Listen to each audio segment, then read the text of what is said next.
Republican Senator Rick Scott from the state of Florida decided to go on Fox News on Sunday to, continue to do damage control about his idiotic agenda that he put out late last month. And unfortunately for Rick Scott, it did not go well at all. Even among the friendly audience that he thought he was going to have on Fox News, he still got called out for his idiotic plan, and then when he tried to lie about it, got called out for lying about it on the air.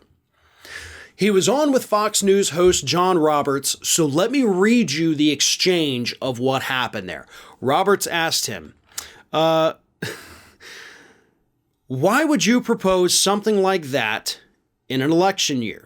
And of course, he's talking about the fact that it would sunset programs like Medicaid, Medicare, and Social Security and raise taxes on low-income Americans. Why would you propose something like that in an election year? Rick Scott replied, he said, that's, of course, the Democrat talking points.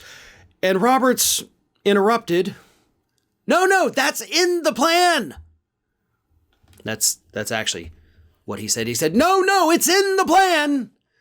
And he did it very excitedly. So Rick Scott tried to lie about his own plan by saying that those are Democrat talking points. And a Fox News host, John Roberts, had to point out, no, it's literally in your plan right here. Okay, we can see it. It's there. It exists. Which, of course, is not something Republicans are used to, especially not on Fox News. But again, I think the biggest irony of all of this, and this is, of course, what led to the exchange, is the fact that Mitch McConnell basically is enjoying a very good I told you so moment here. Mitch McConnell, as we all know, had originally told Rick Scott, you're not going to do a plan. Okay, we have a plan, and the plan is to have no plan, because running on no plan right now with a weakened Democratic Party is better than running on all of our horrible ideas. Rick Scott said, but I know better. After only spending, about 10 years in politics versus your 38 years in politics, I'm smarter. And the Republican Party has, of course, taken a massive hit ever since Rick Scott decided he was smarter. And they played a clip of McConnell to start off that segment, talking about the fact that, none of this is going to become a reality. We're not gonna, as long as I'm in charge, we're not bringing anything to the floor that does any of these things in the plan.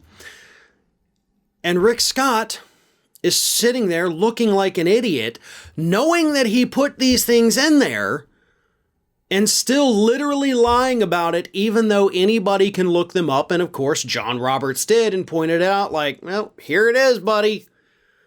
You can't lie your way out of everything in life, Rick Scott. And that's a very tough lesson for you to learn, because based on what I've seen, it appears that that's what you've been doing for decades now. Coming up with a horrible idea, then lying about your involvement in it.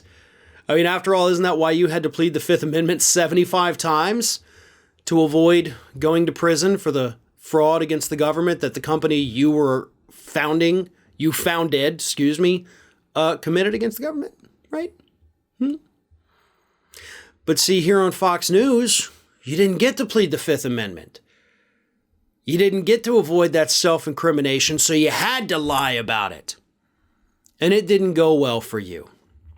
Yes, Rick Scott's plan would raise taxes on the lowest income Americans. Yes, it would sunset, basically set an end date for Social Security, Medicaid, and Medicare. It would screw over millions upon millions upon millions of Americans, because that is what Rick Scott wants to do. And to his credit, Mitch McConnell, an evil bastard, but smart, knew that this was going to be a problem for Republicans. And now Rick Scott is trying to lie his way out of it and pretend that none of this ever happened. No, you did this. You went against your leadership. You put out the agenda. So you get to deal with the consequences. Hey everyone, this is Aspen. And did you know that for the low cost of $0 per day, you can subscribe to the Fair and Balanced YouTube channel, We also encourage you to like, comment, and share. But again, click that subscribe button and help Aspen not be so grumpy.